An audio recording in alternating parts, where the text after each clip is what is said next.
السلام علیکم ورحمۃ اللہ وبرکاتہ۔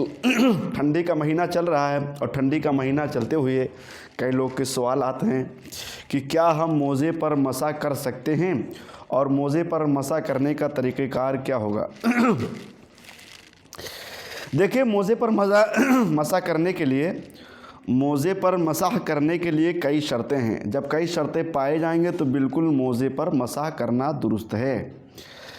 سب سے پہلا نمبر یہ ہے کہ موزہ ایسے ہوں کہ ٹخنے چھپ جائیں۔ ٹخنا یعنی کہ نیچے سے اوپر جو ٹخنا ہوتا ہے جہاں پیر دھلتے ہیں تو وہ ٹخنے چھپ جائیں۔ اس سے اگر تھوڑا کم بھی ہے تو بھی کوئی دقت نہیں، لیکن اس سے بہت زیادہ لمبا ہونے کی ضرورت نہیں، اگر ہے تو بھی دقت نہیں ہے۔ یعنی کم سے کم ٹخنے چھپنے بھر کے ہونے چاہیے، یا ایک آدھ انگل کم ہے تو بھی چل جائے گا۔ ایڑی بالکل کھلی ہوئی نہیں ہونی چاہیے۔ ایڑی اگر کھلی ہے تو ایسی صورت میں مسح کرنا درست نہیں ہوگا۔ دوسری شرط یہ ہے کہ پاؤں سے چپٹا ہوا ہو، تاکہ چلنا آسانی سے چل سکے۔ چلنے سے مراد ہے کہ میل کھاڑ چل سکے، ایسا نہیں کہ 10-12 قدم۔ تیسری شرط یہ ہے کہ چمڑے کا ہو۔ کیا ہو؟ چمڑے کا۔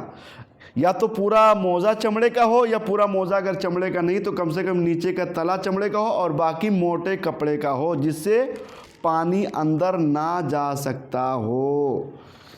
اگر پانی اندر جا سکتا ہے تو پھر پانی اگر اندر چلا گیا تو اب موزے پر مسح کرنا صحیح نہیں ہوگا۔ چوتھی چیز یہ ہے کہ وضو کر کے پہنا ہو۔ وضو کر کے یعنی جب بھی موزہ پہنا ہو تو باوضو پہنا ہو۔ تو اگر ایسا ہے، جب ایسی صورتیں پائی جائیں گی تو اب وہ مسح کر سکتا ہے۔ اب اس میں مسافر اور مقیم دو طرح کے لوگ ہوتے ہیں، یعنی کہ ہوتے ہیں جو ٹریول کرتے ہیں، سفر کرتے رہتے ہیں۔ اب ٹریول میں کیا ہے کہ 92 کلومیٹر یا اس سے زیادہ کا ٹریول ہونا چاہیے، تب وہ مسافر مانا جائے گا۔ اور جو 92 کلومیٹر سے کم ٹریول کرے گا وہ مسافر نہیں مانا جائے گا۔ 92 کلومیٹر سے کم سفر کرے گا تو مسافر نہیں مانا جائے گا۔ مسافر نہیں مانا جائے گا تو اس کے مقیم والے احکام جاری ہوں گے۔ مسافر 3 دن 3 رات مسح کر سکتا ہے، 3 دن 3 رات مسح کر سکتا ہے، جبکہ مقیم صرف 1 دن رات مسح کر سکتا ہے۔ یعنی یہ مسح کرنے کا مطلب یہ ہے کہ جب سے وضو ٹوٹا ہے اس وقت سے، یعنی موزہ پہننے کے بعد، موزہ باوضو حالت میں پہنا، اس کے بعد جب وضو ٹوٹا اس وقت سے وہ یعنی 1 دن رات مقیم مسح کر سکتا۔ اب ٹھنڈی کا مہینہ تو ظاہر سی بات ہے مسح سے کام چلتا ہے، تو یہ ساری چیزیں شرطیں ہونے چاہیے۔ چمڑے کا ہو یا تلا، یعنی پانی اندر جانے کے امکان نہ ہو۔ اگر پانی جانے والا ہے تو، یا پھٹا ہوا ہو تو بہت زیادہ پھٹا ہوا نہ ہو کہ پیر کی 3 چھوٹی انگلیوں کے برابر اگر پھٹا ہوا ہے تو اس پر مسح کرنا درست نہیں ہے۔ عموماً آج کل جو چمڑے کے موزے ہیں اسی پر مسح کرنا درست ہے، اور باقی جو آج کل کپڑے کے موزے آ رہے ہیں عموماً وہ پانی کو نہیں روکتے ہیں، لہذا ان پر مسح کرنا درست نہیں ہے۔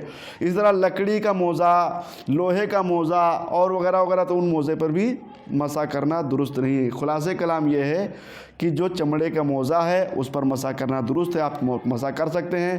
یہ شرط یہ ہے کہ آپ وضو کے بعد اس کو پہنے ہوں اور اس کے بعد آپ نکالے نہ ہوں، ٹھیک ہے۔ اور یہ صرف 1 دن رات کے لیے ہے۔ 1 دن رات جیسے ختم ہوگا آپ کو پھر سے وضو کرنا پڑے گا، یا کم سے کم پاؤں دھلنا ہوگا۔ پاؤں دھل کر کے پھر پہن لیجئے اور پھر آپ 1 دن رات تک آپ اس طرح مسح کر سکتے ہیں۔ صلو علی الحبیب صلی اللہ علیہ محمد صلی اللہ علیہ وسلم۔